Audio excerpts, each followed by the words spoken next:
Gracias, Señor, por esta noche.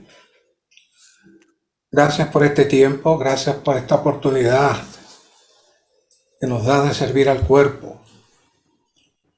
Como siempre, pedimos que seas tú el encargado, el director, el que ejecutas, el que hablas, el que ministras, para que tu cuerpo sea edificado. Confiamos en ti, Señor. Amén. Gloria al Señor, santos. Ya hacía un tiempecito que no nos veíamos, pero qué bueno verles. Y siempre me gusta recordarles, después de que comienzo a hablarles, que quizás mi compartir es un poquito diferente, no que sea algo ah, diferente en términos del contenido, sino la presentación, porque mi función aquí no es repetirles todo lo que ustedes van a ver esta semana, sino por el contrario, lo que quizás ustedes no verían en esta semana, para que tengan una visión panorámica más amplia de toda la carga que el Señor tiene. Por eso, además de el material que siempre utilizamos, que es el bosquejo, la combinación de recursos como la conferencia, el libro, alimento matutino, y este medio, que también es otro medio para los santos, y la versión recobro, son diferentes elementos que utilizamos para preparar este mensaje. O sea que no es únicamente repetir lo que está ahí, porque no es, como dijo Víctor Molina en una conferencia anterior, no es un mensaje, sino le estoy trabajando los elementos más cruciales para que ustedes puedan a su vez profundizar y ver. Y para eso siempre hace falta tener un panorama completo de todas las cosas, un panorama completo de todas las cosas. Y estamos hablando de Primera y Segunda Samuel, y Primera y Segunda Samuel tiene mucha revelación intrínseca, mucha revelación profética, que va más allá de la historia, que va más allá de los eventos. Y estamos buscando diferentes aspectos, detalles de esa historia que nos revelen más la carga del Señor, que es la edificación de su cuerpo para su venida. Y como vieron la semana pasada, en 1 Samuel se expone el fracaso de Elí y del pleno desvío de la economía divina. Y este fracaso vino en tiempos de una degradación intensa. Y Elí fue la consumación de ese proceso de degradación reflejado, siendo el líder del cuerpo, el líder del pueblo de Israel, el hombre que se supone que trajera dirección, el hablar de Dios, estaba inmerso en esa degradación. Así que el viejo sacerdocio de Elí se hizo deficiente, degradado, cayó al punto más bajo de decadencia. Así que Dios anhelaba tener un nuevo comienzo para él poder llevar adelante su economía. Así que desde Génesis hasta Malaquías solo existe una línea recta que nos lleva directamente al Cristo en gloria, que reina, encabeza todo el universo. Ese es todo el proceso. Existen muchos versículos en la Biblia que pudiéramos traer como base para esta carga de que Dios desea una expresión, Dios desea un cuerpo, Dios desea un reino. Pero curiosamente, preparando y estudiando estos mensajes, me acordé cuando yo era pequeño, mi familia, directa o indirectamente, siempre tuvo un trasfondo cristiano. Y mi abuelo, y yo lo escuchaba, yo no sabía lo que estaba diciendo, pero yo lo escuchaba y me acordé en estos días de esa expresión de él. Los tiempos están, el tiempo se está acabando Hay que leer la profecía de Jeremías 33, decía él. Y volvía otro día, pasaba, recuerden que hay que leer la profecía de Jeremías 33. Siempre decía así, nunca me la decía, así que yo no sabía, pero no se me olvidó, no se me olvidó. Así que casualmente, buscando entrar en la base de esta carga, me fui a Jeremías 33. Y Jeremías 33 encierra la carga de este libro y del deseo de Dios, de lo que Él desea hacer. Y aquí vamos a leer algunos versículos de Jeremías 33 juntos. En Jeremías 33:14 dice: He aquí vienen días, declara Jehová, en que yo confirmaré la buena palabra que he hablado acerca de la casa de Israel y acerca de la casa de Judá. En aquellos días y en aquel tiempo haré brotar a David el renuevo de justicia, y él hará derecho y justicia en la tierra. Obviamente está hablando de Cristo. Jeremías está hablando de Cristo, que es el centro y la carga y la dirección que Dios utiliza con Samuel para esta profecía que está trayendo aquí Jeremías. Pero no solamente anuncia a Cristo, miren qué más anuncia. Dice: en aquellos días Judá será salvo y Jerusalén habitará segura, y este es el nombre con el cual ella será llamada: Jehová, justicia nuestra. Porque así dice Jehová.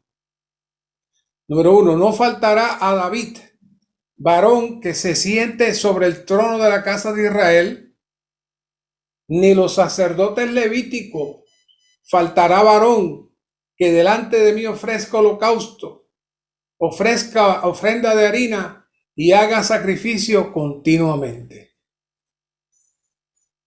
Como puede ser contado el ejército del cielo, ni se puede medir la arena del mar, así multiplicaré la descendencia de David mi siervo y los levitas que me ministran. ¿Qué está diciendo ahí? Estos versos nos muestran que hay un proceso que Dios continuó, comenzó, continuó y se detuvo. Y aquí es donde entra el título de este mensaje, el ministerio de Ana. El proceso de Dios para establecer su reino con la venida de Cristo y su reino de sacerdotes. Un reino de sacerdotes. Fíjense que dice que va a multiplicar la descendencia de David mi siervo y los levitas que me ministran. ¿Por qué no dice el pueblo? No, él especifica los levitas que me ministran. ¿Quiénes son los levitas que ministran? La iglesia. La iglesia somos los levitas que ministran hoy en esa profecía. Y esa carga de Dios está implícita en el libro de Samuel. Podemos decir en pocas palabras la carga del libro, que es que Dios consiguió una persona en la tierra afín con su corazón y con su deseo, y esta persona es Ana, que oró la oración de Dios, tocó el corazón de Dios y Dios la complació, y que a través de Samuel Dios pudo continuar adelante. Ese es todo el mensaje.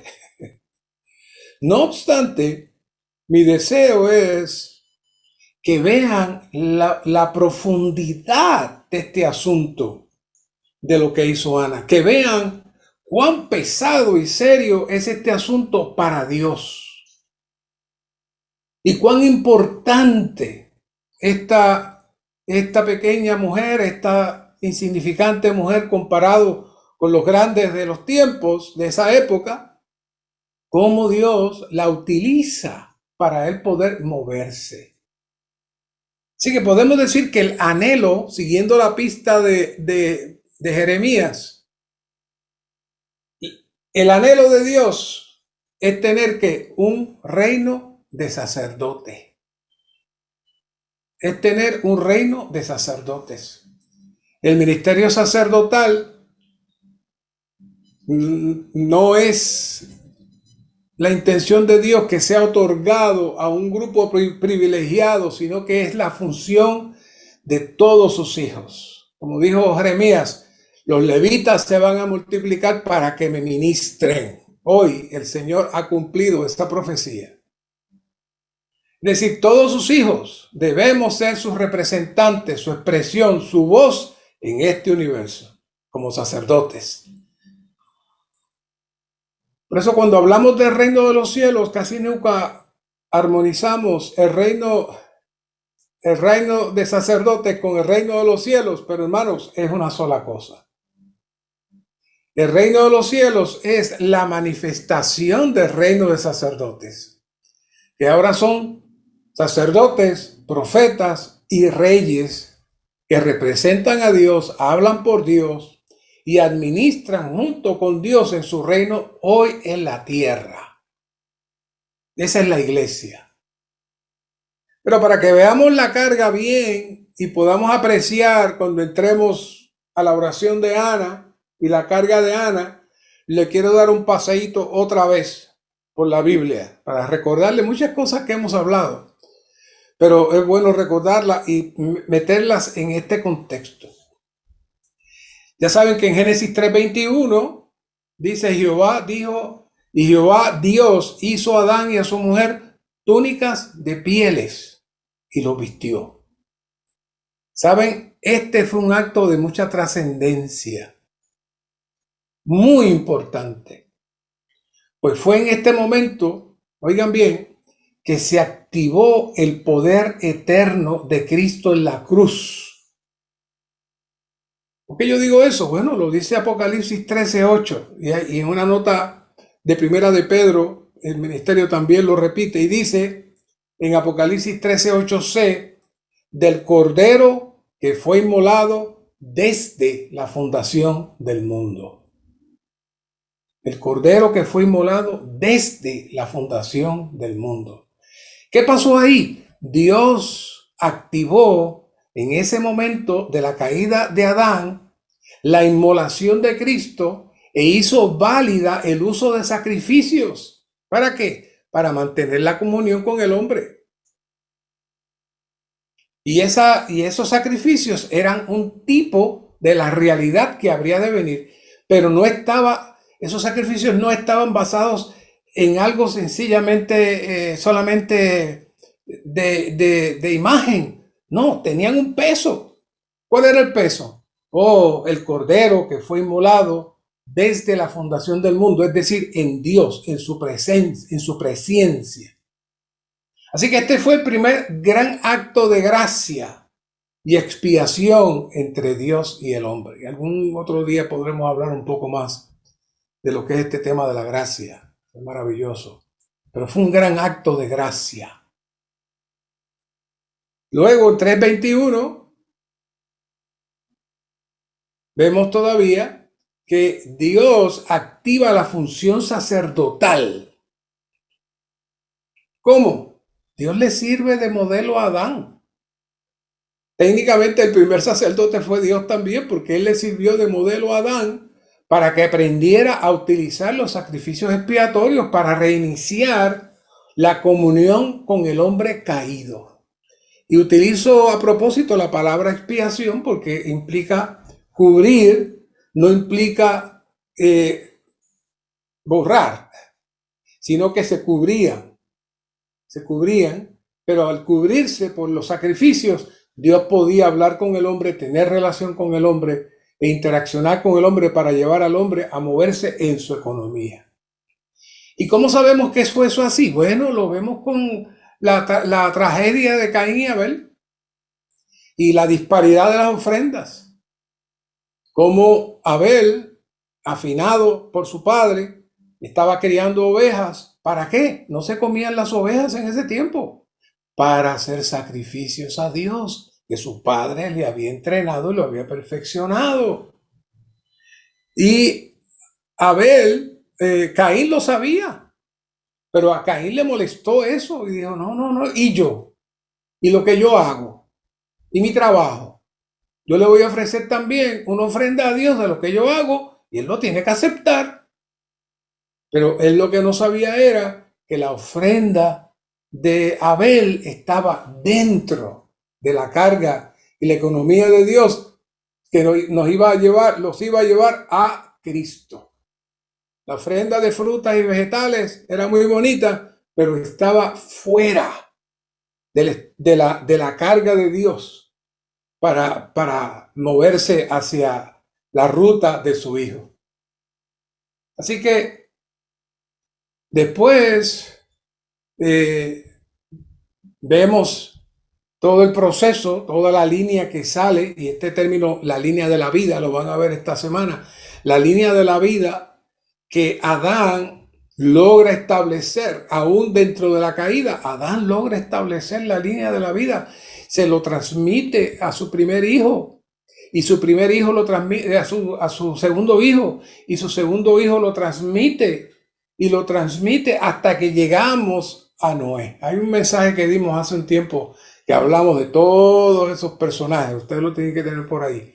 Pero Noé es la culminación de ese proceso de la línea de la vida.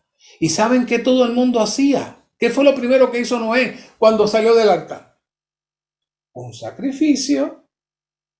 Pero ¿y dónde estaba el sacerdote para hacer los sacrificios? En ese momento todos eran sacrificios. Todos eran sacerdotes, perdón. En ese momento todos tenían la autoridad.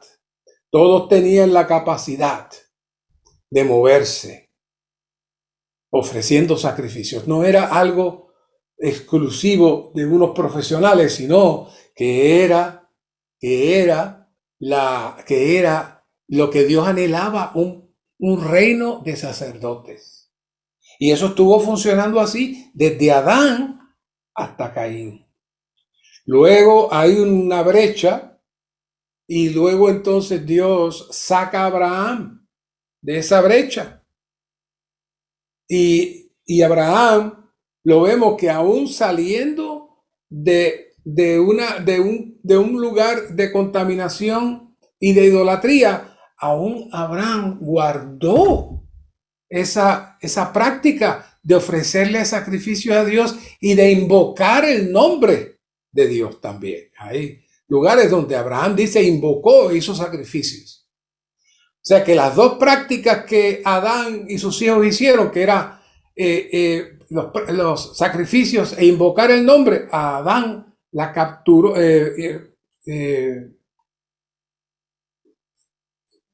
¿cómo se llama? Abraham la capturó. Abraham la capturó y la trabajó, aún saliendo de ese ambiente de idolatría en donde estaba. Así que de Abraham nos movemos entonces a Moisés. Y ya sabemos todo el proceso de Moisés, cómo Dios lo llama y todo este asunto y cómo finalmente pues él acepta y ya se le habla al pueblo, el pueblo sale, el pueblo está en proceso de salir y ya están todos ahí en proceso de salir. Y aquí ocurre otra cosa interesante en Éxodo 12:6. Lo guardaréis hasta el día 14 de este mes, refiriéndose al Cordero, lo inmolará toda la congregación de la Asamblea de Israel al crepúsculo. Tomarán de la sangre y la pondrán en los dos postes de la puerta, en el dintel de las casas donde han de comer. Así que el primer gran acto de salvación corporativo, porque Adán era corporativo, lo hizo en Adán, y aquí vemos el segundo gran acto de salvación y de expiación corporativa, porque Dios le dice a todos en cada casa, que ofrezcan sacrificios esa noche. ¿Y dónde estaba el sacerdote? ¿Dónde estaban los sacerdotes? No habían sacerdotes. Cada casa eran sacerdotes. Cada familia era un sacerdote, con la autoridad de ofrecer sacrificios a Dios. Así que ese sacrificio fue muy crucial. Tan importante fue lo que Dios hizo de activar la inmolación de Cristo y ofrecer sacrificios como este sacrificio, en donde Dios muestra ahora no ya una pareja, sino miles y miles de personas que en cada familia ofrecieran sacrificios. Así que esto nos está hablando de cuánto Dios amaba este asunto del sacerdocio. En Éxodo 19:5, ya el pueblo sale, cruza el Mar Rojo, sube entonces al monte Sinaí y Dios habla con el pueblo. Ahora pues, si en verdad obedecéis mi voz y guardáis mi pacto, vosotros seréis mi tesoro personal entre todos los pueblos, porque mía es toda la tierra. Y vosotros me seréis, ¿qué? Un reino de sacerdotes. Ahí está otra vez. Nación santa. Y entonces Dios le dice a Moisés, estas son las palabras que dirás a los hijos de Israel. Hermanos, en estos dos versículos Dios le definió su economía, su propósito, su deseo, y como que le insinuó que lo podía hacer con ellos. Ahí mismo. Era como que iba a haber un atrecho para que ellos entraran en esta dimensión, en la dimensión del reino, y pudieran recibir la vida divina. Luego Pedro, 1 Pedro 2:5, casi lo repite, pero ya la iglesia, como piedra viva, sois edificados como casa espiritual hasta ser un sacerdocio que santo. ¿Quiénes son los sacerdotes ahora? Lo que dijo Jeremías 33, se multiplicarán los levitas. Y ahí está ahora diciendo Pedro, ustedes son los levitas, ustedes son el sacerdocio santo para ofrecer sacrificios espirituales a Dios por medio de Jesucristo. Y Apocalipsis 1:6 al final concluye, e hizo de nosotros un reino, sacerdotes para su Dios y Padre, a él sea gloria e imperio por los siglos de los siglos, ¿qué? Amén. Así que estos son los levitas, presentados en Jeremías 33:18, cuando dice que no faltará sacerdotes, porque haga sacrificio continuamente. Hoy estamos en eso. Así que la redención lograda mediante la sangre de Cristo no solo hizo de nosotros un reino para Dios, sino también sacerdotes para Dios. El reino tiene el fin del dominio de Dios, mientras que los sacerdotes son para la expresión de la imagen de Dios. Este es el real sacerdocio, cuyo fin es el cumplimiento del propósito original que Dios tenía al crear al hombre. Este real sacerdocio es ejercido hoy en la vida de iglesia. Fíjense qué maravilla.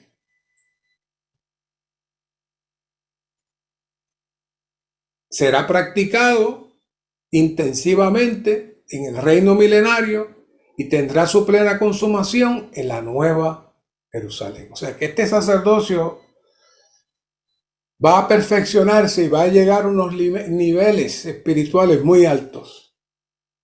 ¿Y cómo el pueblo de Israel podía llegar a hacer eso? Al permanecer en la presencia de Dios, el pueblo de Dios se convierte en un reino sacerdotal y una nación santa. Como sacerdotes, ellos viven en la presencia de Dios, disfrutándole como su porción, al mismo tiempo que Él los disfruta como su tesoro. Así que este mutuo disfrute entre Dios y su pueblo hace que éste sea apartado para Dios, separándolo de todo aquello que no es Dios mismo y haciendo de ellos ¿qué? Una nación santa. Esa pudo haber sido el gran salto para el pueblo de Israel si ellos hubiesen recibido la oferta, si hubiesen recibido la declaración de bodas que Dios le hizo ahí para que ellos lo aceptaran, lo amaran y lo recibieran como Dios. Pero ¿qué pasó? Éxodo 20:19 nos muestra el gran rechazo. Después que oyeron, porque la ley Dios no se la dio escrita originalmente, se la habló completa. Él la habló completa. Pero ellos no le escucharon. Ellos no le escucharon. Dios estaba hablando. Dijo, recuerde que al principio de la ley que decía, háblale al pueblo, que voy a hablar con el pueblo de estas cosas. Y vino y Dios, todo ese capítulo 20 que empieza ahí en Éxodo, es el hablar de Dios hablando la ley. Las tablas no fueron escritas la primera vez, no, esa fue la segunda vez. La primera vez Dios habló todo al pueblo. ¿Por qué hablar? Porque por el hablar viene la fe. Por el hablar Dios se transmite al pueblo. Pero ¿qué pasó aquí? Dice Dios, el pueblo no entendió. El pueblo no entendió. Ni vio el deseo de Dios. ¿Y sabe lo que le dijeron a Moisés en el verso 20:19? Habla tú con nosotros, pero no hable Dios con nosotros. Éxodo 20:19. Habla tú con nosotros, pero no hable Dios con nosotros, para que no muramos. Esta fue la petición del pueblo más impropia y triste que pudo haberse presentado a Dios. Rechazar el hablar de Dios, rechazar la presencia de Dios, sencillamente quedaron desprovistos. Así que Dios no tuvo otra cosa que moverse a otra etapa de una ley escrita, objetiva, la cual ellos sencillamente no podían cumplir. Pero Abraham, sin embargo, cuando miramos algunos hombres de Dios en la Biblia, participaron de lo que Dios quería hacer con el pueblo de Israel. Por ejemplo, en Abraham, Romanos 4:3 dice, ¿por qué dice la Escritura? Creyó Abraham a Dios y le fue contado por justicia. El 9, ¿es pues esta bienaventuranza solamente para los de la circuncisión o también para los de la incircuncisión? Porque decimos, a Abraham le fue contada la fe por justicia. Es decir, Abraham ni siquiera estaba circuncidado, pero Abraham, con todos sus errores, con toda la mezcla que tenía un corazón para Dios, escuchaba a Dios y Dios se le podía aparecer y hablar. Esos son los dos elementos, que Dios se aparezca y Dios hable. Y entonces se produce en nosotros el creer. Esa es otra conferencia maravillosa que viene por ahí, explicando lo que es la parte intrínseca de la fe. Así que podemos ver la importancia de oír la palabra, como dice Romanos 10:17. Así que la fe viene por el oír y el oír por medio de la palabra de Cristo. Así que imagínense qué hizo el pueblo de Israel cuando dijo, no hable Dios con nosotros. Estaba cerrando completamente al fluir de Dios en ellos para que entrara el creer y se activara todo el elemento de la fe.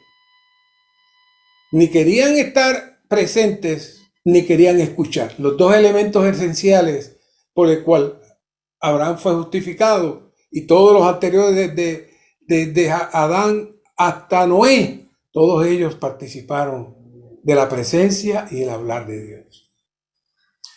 De ahí en adelante fue todo cuesta abajo. Entonces, ya ahí vemos las partes que conocemos. Dios le dice a Moisés que suba al monte, le da las leyes. Usualmente todo el mundo piensa que fue por primera vez, pero es por segunda vez. La primera vez se la dio hablada, ahora se la va a hacer escrita. ¿Por qué? Por la negatividad del pueblo a escuchar y de querer apreciar su presencia. Dios lo hace todo objetivo. Ya saben lo que pasó con el becerro de fundición mientras Moisés estaba arriba buscando las tablas. Luego vemos el horrendo evento de cuando Moisés viene y se da cuenta que hay una gran contaminación. Los levitas son los que se ponen del lado de Moisés. Hay una matanza de 3,000 hombres.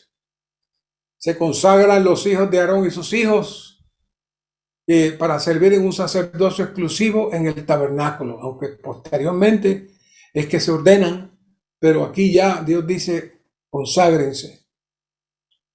Pero, ¿qué pasó? El sacerdocio poco a poco también se degrada hasta desaparecer, hermanos, hasta desaparecer. Y aquí entramos entonces al libro de los jueces. Voy montado en un jet, corriendo con ustedes la Biblia. Ya estoy por Jueces. Ya estamos en Jueces. Y llegó Jueces. ¿Qué pasa el tiempo de los jueces? Los jueces eran los guías, representantes de Dios en la tierra para dirigir el pueblo, porque Dios no tenía a nadie. Así que Dios tuvo que ir escogiendo algunos que le representaran para que pudieran proteger al pueblo de Israel del ataque del enemigo. El pensamiento central del libro de Jueces es que Israel abandonó a Dios, sufrió derrota a manos de sus enemigos, cayó en podredumbre y como no había rey entre ellos, cada cual hacía lo que le parecía recto ante sus propios ojos. Así que los jueces vinieron a ser un paso intermedio en medio de una situación degradada. Y el pueblo era derrotado, era una situación de degradación inmensa, había la mezcla completa de ellos con las mujeres paganas, con las tribus de los cananeos. Entonces Dios mandaba al juez, el juez los libraba de las manos de sus opresores, Dios le impartía el espíritu económico, de autoridad, de poder a esos jueces, para que pelearan, para que vencieran, pero luego caían otra vez en corrupción y ponían otro juez, y se repitió ¿cuántas veces? 7 veces ese ciclo, al punto que hubo jueces que también se degradaron, como Gedeón y Sansón. Empezaron muy bien, pero fueron degradados por la misma cosa, por la misma contaminación. Así que ese es el preámbulo, ese es el ambiente que encontramos a Ana y todo, y su esposo, y todo el ambiente que estaba ahí. Así que por eso es tan importante esta oración de Ana, porque la situación había llegado a una decadencia completa. Así que Elcana, que es el esposo de Ana, vivieron durante el tiempo de Elí, justo en medio de la decadencia, justo en medio de la decadencia y de la degradación. Así que Dios no tenía otra alternativa que utilizar a una pareja que, aunque parte de la degradación de la época, tenían un corazón para Dios. En esos días, Dios no estaba buscando hombres perfectos.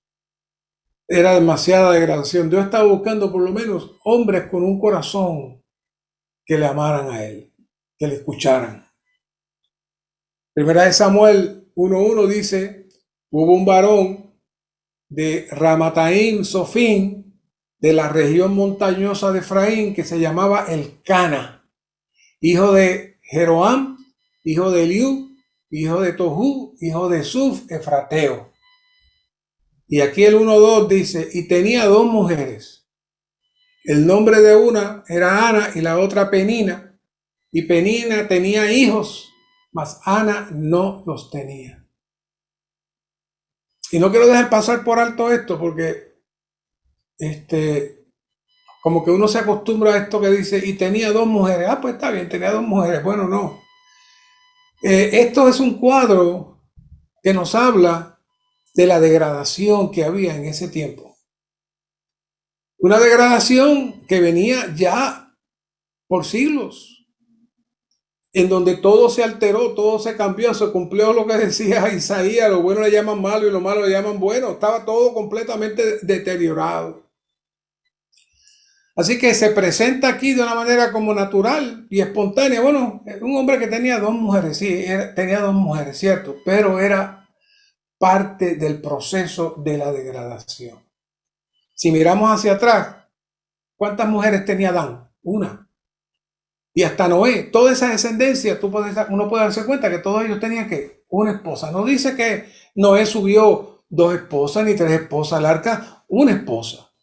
¿Qué pasó después? Se degradó, se mezcló.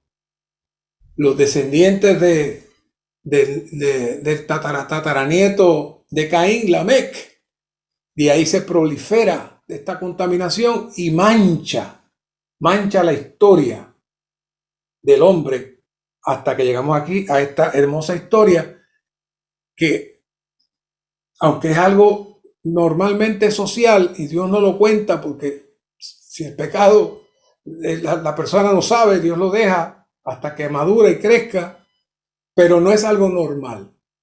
Pero vamos a hablar ahora del asunto porque quiero aclararlo.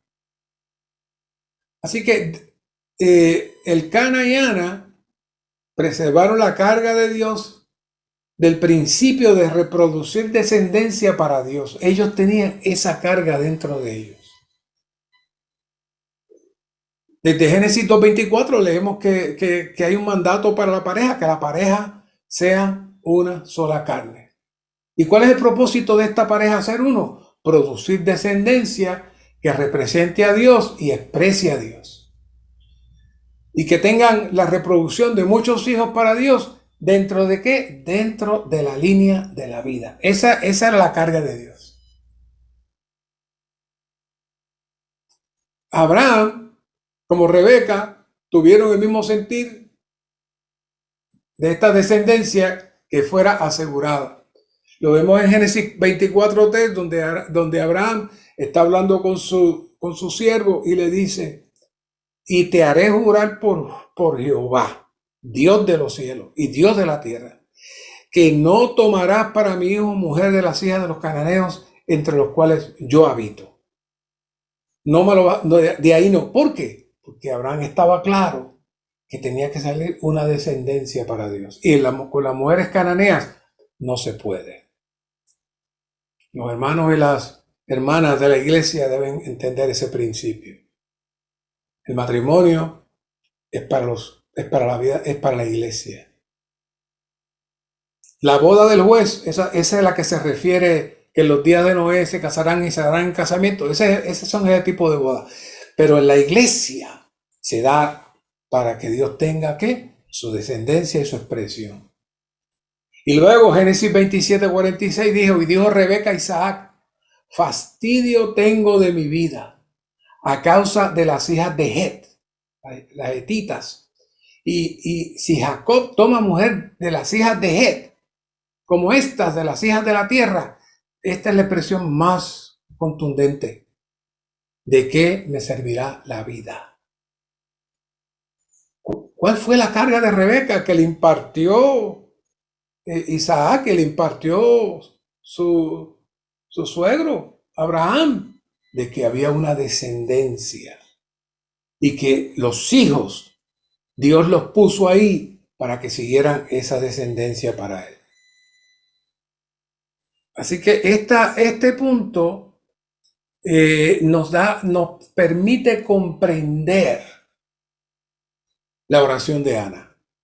Este punto nos permite entender la carga de Ana.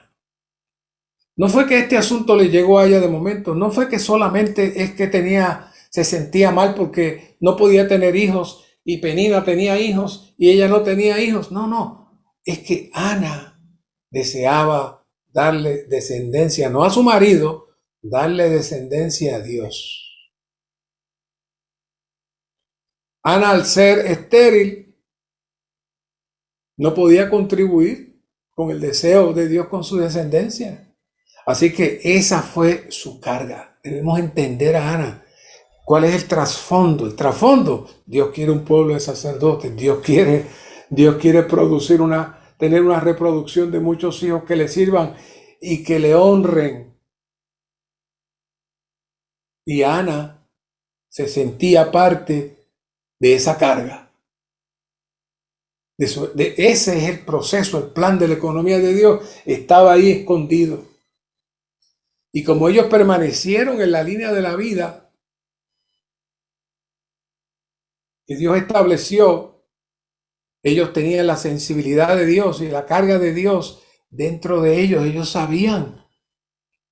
Así que en medio de toda la degradación que había, Elcana y Ana permanecieron en la línea de la vida que Dios había ordenado para cumplir su propósito eterno. El objetivo final, claro está, de esta reproducción es Cristo. Es que el último parto, el último parto de todo el Antiguo Testamento se diera en Cristo para que entonces surgieran miles de partos y que el Señor tuviera su máxima reproducción, que fue la profecía de Jeremías 33. Así que todo esto desde Adán, que comenzó haciendo sacrificios y estableciendo una línea de la vida, desde sus hijos hasta Noé, y de Noé a Moisés, y de Moisés llegamos a Ana, en medio de la decadencia, en medio de la ceguera, en medio de los líderes espirituales sin entender ni saber nada de nada, sencillamente comiendo, bebiendo, estando allí haciendo los ritos sin ninguna visión. Pero Elcana y Ana permanecieron en la línea de la vida con la finalidad que Dios cumpliera su propósito eterno. Y todo esto no es solamente para nuestra salvación. No tenemos que preocuparnos tanto por nuestra salvación, sino buscar el propósito eterno de Dios. Y como dice, buscad el reino y su justicia, las demás cosas que vendrán por añadidura. Dios pudo motivar a Ana porque ella era uno con él al permanecer en la línea de la vida. ¿Qué es permanecer en la línea de la vida? Buscar la presencia de Dios y escuchar el hablar de Dios. Mientras Dios podía encontrar, aunque fuera una persona que pudiera mantenerse en esa atmósfera, Dios podía seguir adelante. Necesitamos aspirar a ser hoy los Anas que Dios necesita. Necesitamos orar que Dios nos dé tal corazón y tal deseo para mantenerlos en la línea de la vida y para que el Señor pueda cumplir su propósito. Así que Dios actúa en medio de una oración intensa que Ana hace. En 1 Samuel 1:10 dice, ella con amargura de alma oró a Jehová y lloró mucho. Oiga esa expresión. Ella con amargura de alma oró a Jehová y lloró mucho. Y aquí en Éxodo 15:23 nos habla también de un proceso de amargura, que es tipológico. Cuando dice, cuando llegaron a Mara, no pudieron beber las aguas de Mara porque eran amargas, por tanto llamaron su nombre Mara. Así que en ese momento Ana estaba tomando de las aguas amargas en medio de una situación donde ella se sentía completamente impotente, donde ella no sabía qué hacer. Así que lo único que pudo hacer fue entrar en oración intensa para Dios. Así que por un lado aquí está Ana y por otro lado está Penina, que se mofaba de ella, le enseñaba a sus hijos. Y aquí nos dice el ministerio que estas dos mujeres representan dos ministerios separados. Sí, sí, claro está. Siempre que uso la palabra ministerio, cuando decimos el ministerio de Ana y los dos ministerios, la palabra ministerio, como digo siempre y sigo enfatizando, lo único que significa es servicio, diaconía. Eso es todo lo que significa la palabra ministerio. No es que ya tienes un título y te dieron un ministerio, no, eso no es. Es un servidor. El ministro es un servidor. Así que el ministerio de Ana es el servicio de Ana. Entonces, aquí hay dos servicios diferentes. Por un lado, Ana tenía un servicio elevado. Era trazar el camino para que Dios pudiera producir el sacerdocio y el reinado. El ministerio de Ana, el servicio de Ana era tener muchos hijos. Tenía muchos hijos, está bien, tenía descendencia para Dios, perfecto. Pero dentro de la descendencia para Dios, ahora necesitamos buscar un nivel más alto. Y es buscar aquellos que expresan a Dios, representan a Dios y entran en la función sacerdotal y el reinado. Por eso en la vida de iglesia podemos predicar el evangelio y mucha gente se puede salvar y los podemos bautizar y está maravilloso. Pero Dios está esperando no solamente eso, sino que muchos entren en esta dimensión de Ana y que muchos puedan llegar a ser aquellos que pongan el terreno apropiado para ser vencedores y que Cristo pueda llegar. Esa fue la puerta que Ana abrió. Muchas veces para que eso ocurra, nos tienen que pasar cosas parecidas a las que le pasó a Ana. Ana tenía su matriz cerrada y tenía a esta otra mujer frente a ella teniendo hijos, y eso la trajo amargura y tristeza por la visión que ella tenía de tener descendencia. Así que cuando Ana oró a Dios, Ana lo hizo no de una manera mecánica. Ana lo hizo como que sin esto me muero. Yo necesito que Dios me escuche. Y Dios permite muchas veces eventos, circunstancias especiales para que podamos orar en armonía con su deseo.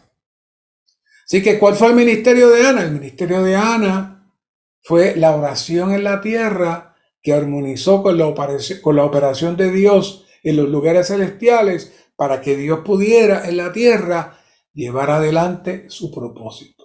Maravilloso.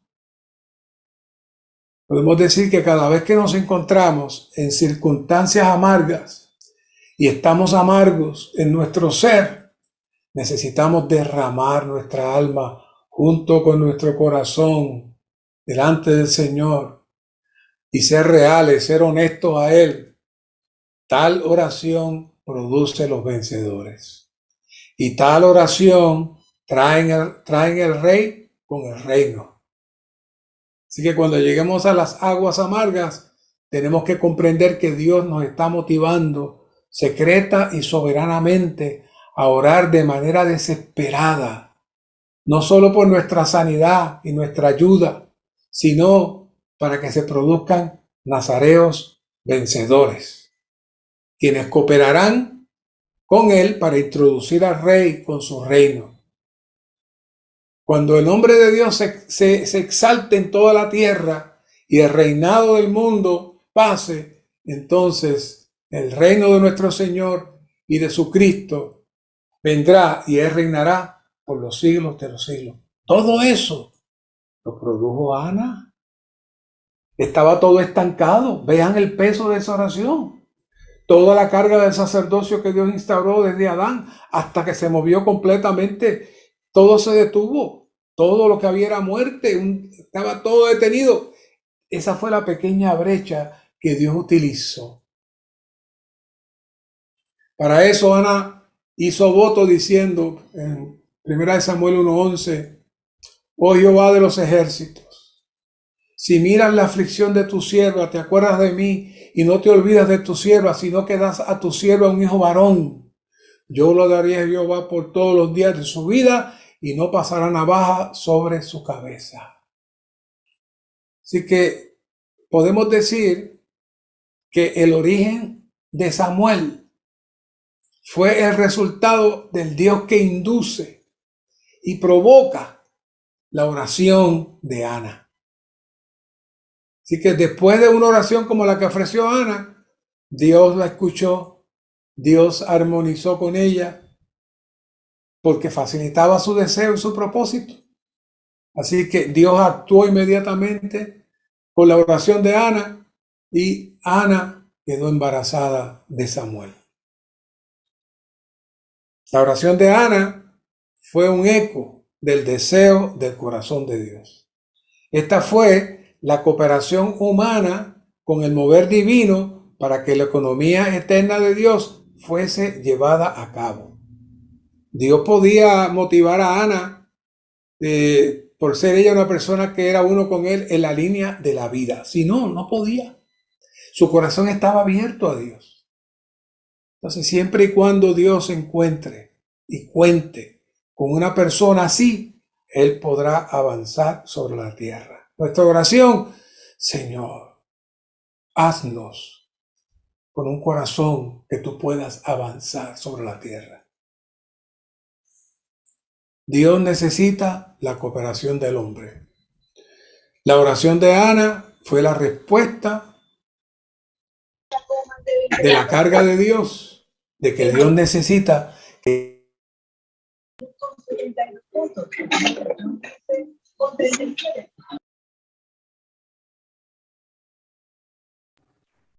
Hermano, se le cerró el micrófono, hermano Mario.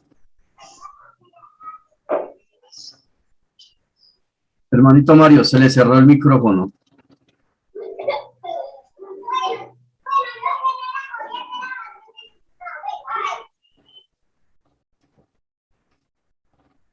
Hermano Mario, se le cerró el micrófono, santo.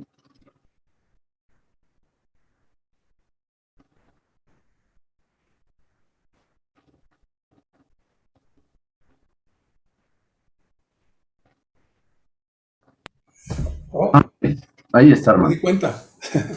Amén, hermanito. Así que Dios no tenía a nadie en ese momento.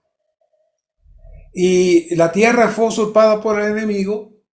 Toda la humanidad entró en esa muerte.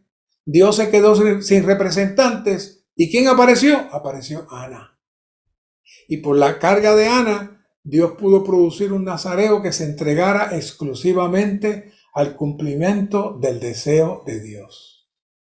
Dios contestó la oración de Ana con el objetivo ¿de qué? De producir un nazareo que se entregara exclusivamente al cumplimiento de su deseo.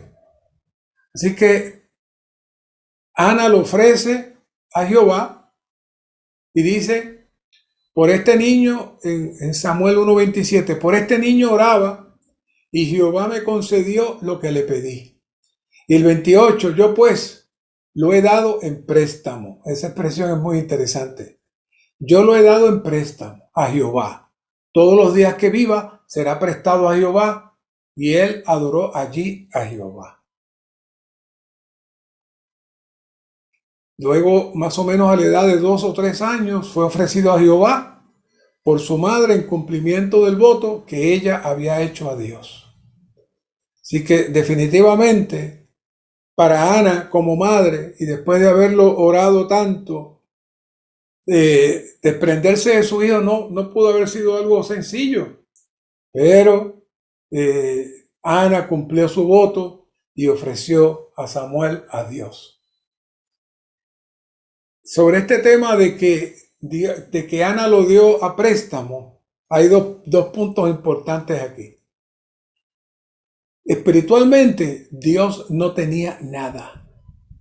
Espiritualmente, Dios no había nadie en la tierra que le representara y con quien él pudiera comunicarse, ni que orara apropiadamente a él. Así que el préstamo de Ana a Dios, Dios lo recibió con mucho amor, porque no tenía nada. Pero por otro lado, todo lo que tenemos y somos es de Dios, pero Ana también aquí está puntualizando, Señor, yo te lo ofrezco, es tuyo, a tu servicio, pero él sigue siendo mi hijito, yo lo voy a cuidar, yo voy a seguir orando por él. Así que yo soy la mamá y tú eres su Dios, así que pasemos ese negocio. Yo no tuve problema ninguno con eso, ni protestó Dios. ¿Por qué? Porque él se entregó completamente a Dios y de seguro hasta que ya falleció estuvo intercediendo, velando y cuidando por su hijo. Maravilloso. Así que el resultado del servicio de Ana en ser uno con el deseo de Dios y surgir un hombre que cambia la era y restaura la autoridad de Dios en toda la tierra. Y ahora terminamos.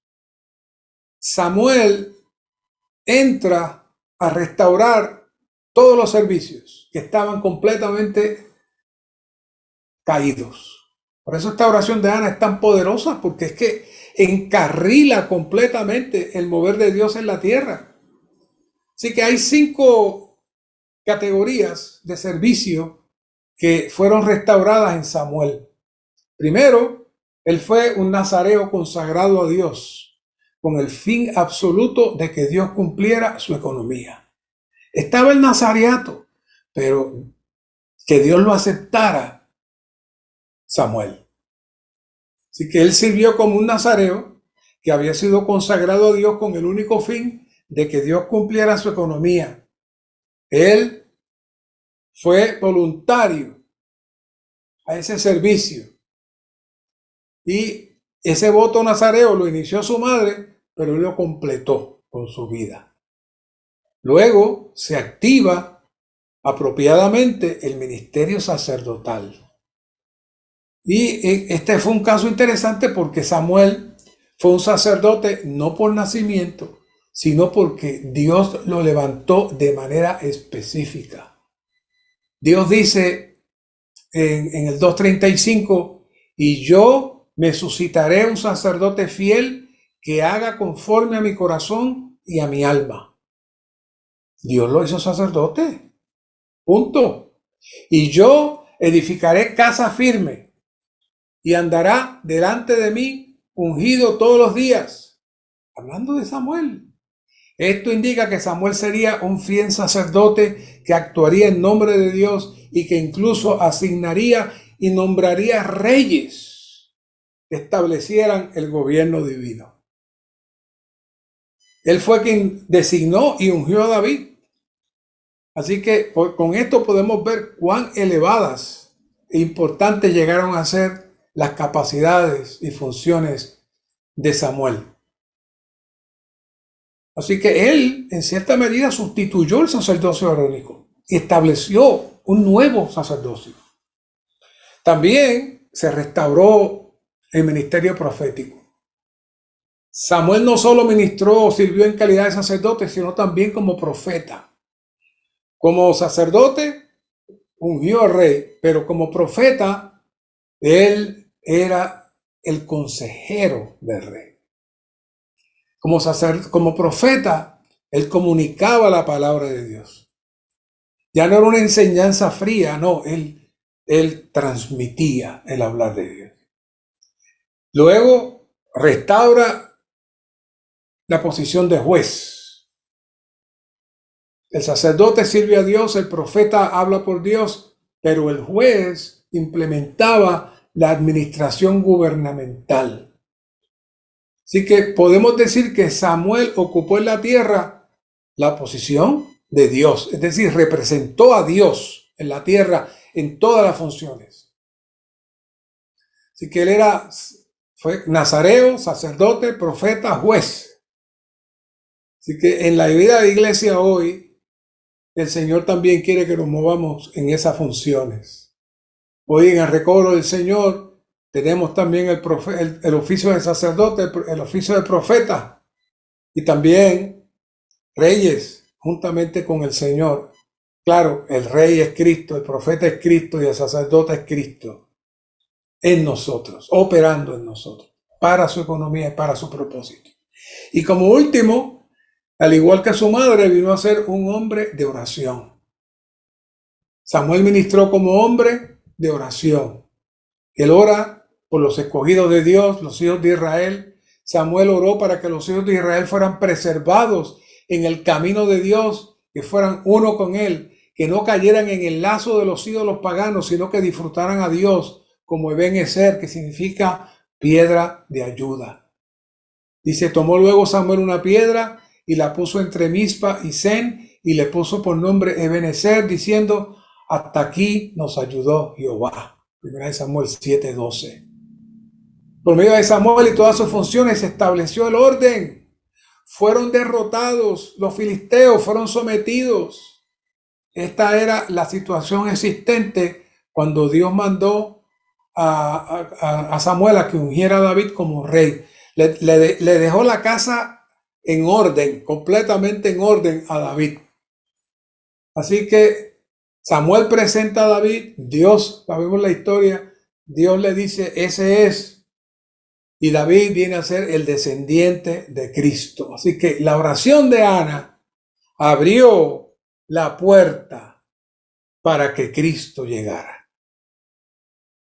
Ese fue el resultado de una oración afinada junto con el propósito de Dios.